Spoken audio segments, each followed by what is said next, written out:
जय श्री कृष्णा, जय श्री राम, जय श्री राधे राधे, जय श्री महाकाल। इस वीडियो में आपको श्रवण कराएंगे भक्ति का मर्म और काल की महिमा। देवहूति ने पूछा, प्रभु प्रकृति, पुरुष और महतत्वादि का जैसा लक्षण सांख्य शास्त्र में कहा गया है तथा जिसके द्वारा उनका वास्तविक स्वरूप अलग अलग जाना जाता है और भक्ति योग को ही जिसका प्रयोजन कहा गया है, वह आपने मुझे बताया। अब कृपा करके भक्ति योग का मार्ग मुझे विस्तार पूर्वक बताइए। इसके सिवा जीवों की जन्म मरण रूपा अनेक प्रकार की गतियों का भी वर्णन कीजिए, जिनके सुनने से जीव को सब प्रकार की वस्तुओं से वैराग्य होता है, जिसके भय से लोग शुभ कर्मों में प्रवृत्त होते हैं और जो ब्रह्मादि का भी शासन करने वाला है, उस सर्वशक्तिमान काल का स्वरूप भी आप मुझसे कहिए। ज्ञान दृष्टि के लुप्त हो जाने के कारण देहादि मिथ्या वस्तुओं में जिन्हें आत्माभिमान हो गया है तथा बुद्धि के कर्माशक्त रहने के कारण अत्यंत श्रमित होकर जो चिरकाल से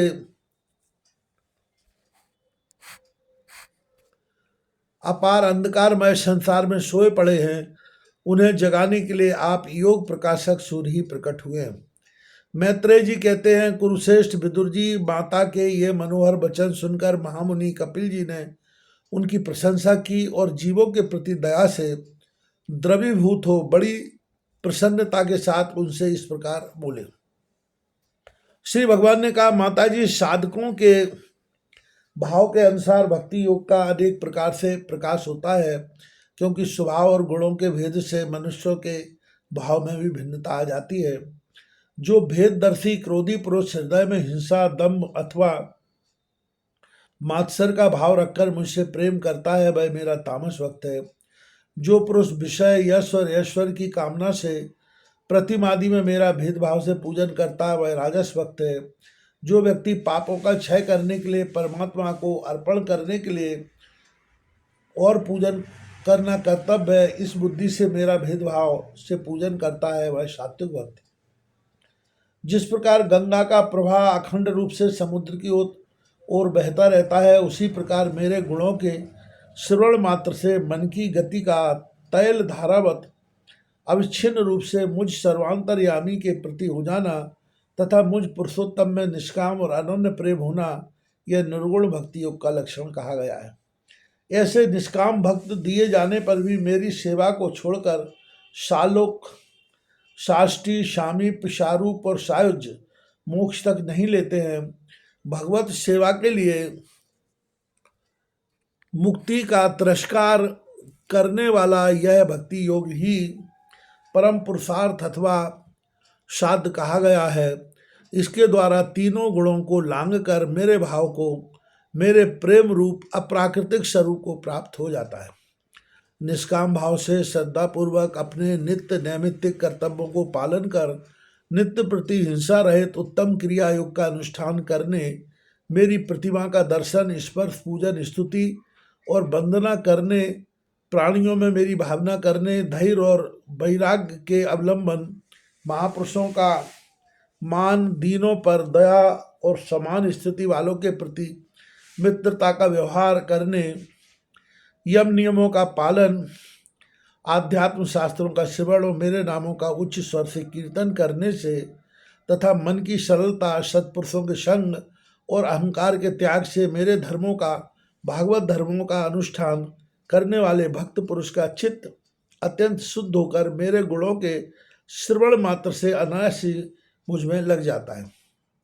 जिस प्रकार वायु के द्वारा उड़कर जाने वाला गंध अपने आश्रय पुष्प से घ्राणेन्द्रिय तक पहुंच जाता है, उसी प्रकार भक्ति योग में तत्पर और राग दोषादि विकारों से शून्य चित्त परमात्मा को प्राप्त कर लेता है।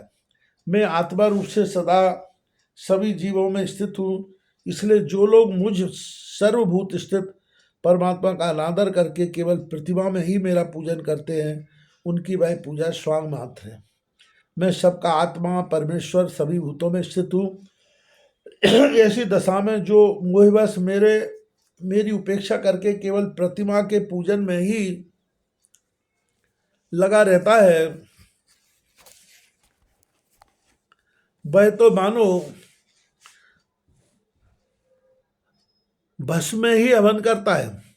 जो भेददर्शी और अभिमानी पुरुष जो दूसरे जीवों के साथ बैर बांधता है और इस प्रकार उनके शरीरों में विद्यमान मुझ आत्मा से ही दोष करता है, उसके मन को कभी शांति नहीं मिल सकती।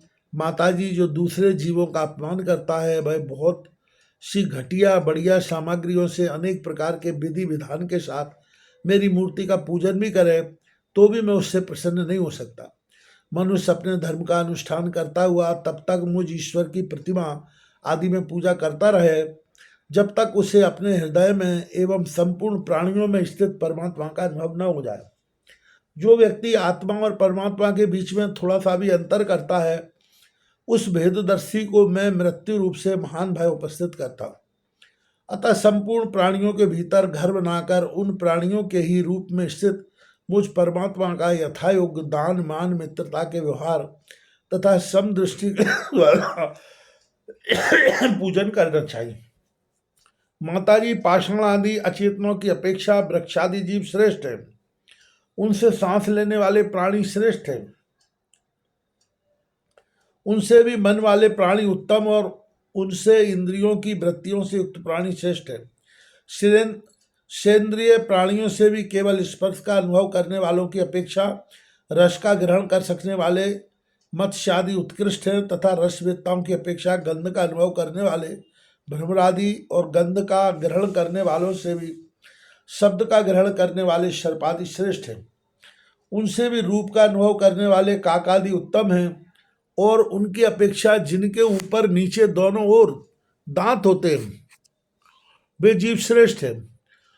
उनमें भी बिना पैर वालों से बहुत से चरणों वाले श्रेष्ठ हैं तथा बहुत चढ़ने वालों से 4 चरणों वाले और 4 चरणों वालों से भी 2 चरण वाले मनुष्य श्रेष्ठ हैं। मनुष्यों में भी वह 4 वर्ण श्रेष्ठ हैं, उनमें भी ब्राह्मण श्रेष्ठ है। ब्राह्मणों में वेद को जानने वाले उत्तम हैं और वेदज्ञों में भी वेद का तात्पर्य जानने वाले श्रेष्ठ हैं।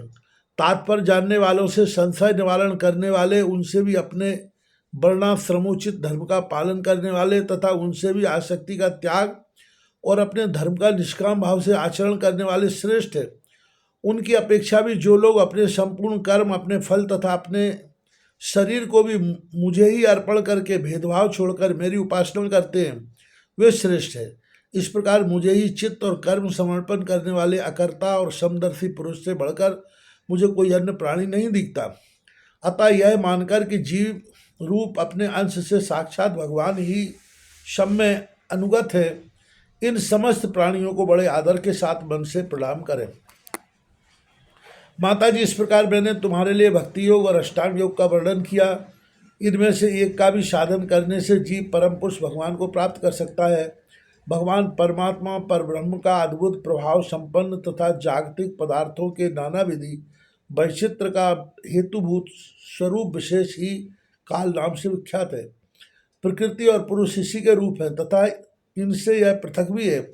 नाना प्रकार के कर्मों का मूल अदृष्टि भी यही है तथा इसी से महत्त्वादि के अभिमानी भेददर्शी प्राणियों को सदा भय लगा रहता है, जो सबका आश्रय होने के कारण समस्त प्राणियों में अनुप्रविष्ट होकर भूतों द्वारा ही उनका संहार करता है। वह जगत का शासन करने वाले ब्रह्मादि का भी प्रभु भगवान काल ही यज्ञों का फल देने वाला विष्णु है। इसका ना तो कोई मित्र है, ना कोई शत्रु और ना कोई सगा संबंधी ही है। यह सर्वदा सजग रहता है और अपने स्वरूपभूत श्री भगवान को भूलकर प्रेम रूप प्रमाद में पड़े हुए प्राणियों पर आक्रमण करके उनका संहार करता है। इसी के भय से वायु चलता है, इसी के भय से सूर्य तपता है, इसी के भय से इंद्र वर्षा करते हैं और इसी के भय से तारे चमकते हैं। इसी से भयभीत होकर औषधियों के सहित लताएं और सारी वनस्पतियां समय समय पर फल फूल धारण करती हैं। इसी के डर से नदियां बहती हैं और समुद्र अपनी मर्यादा से बाहर नहीं जाता। इसी के भय से अग्नि प्रज्वलित होती है और पार्वती के सहित पृथ्वी जल में नहीं डूबती। इसी के शासन से यह आकाश जीवित प्राणियों को श्वास प्रश्वास के लिए अवकाश देता है और महतत्व अहंकार रूप शरीर का 7 आवरणों से युक्त ब्रह्मांड के रूप में विस्तार करता है। इन काल के ही भय से सत्वादि गुणों के नियामक विष्णु आदि देवगण जिनके अधीन यह सारा चराचर जगत है, अपने जगत रचना आदि कार्यों में युग युग क्रम से तत्पर रहते हैं। यह अविनाशी काल से हम अनादि किंतु दूसरों का आदि करता, उत्पादक है तथा स्वयं अनंत होकर भी दूसरों का अंत करने वाला है। यह पिता से पुत्र की उत्पत्ति कराता हुआ सारे जगत की रचना करता है और अपने संहार शक्ति मृत्यु के द्वारा यमराज को भी मरवा कर उसका अंत कर देता है।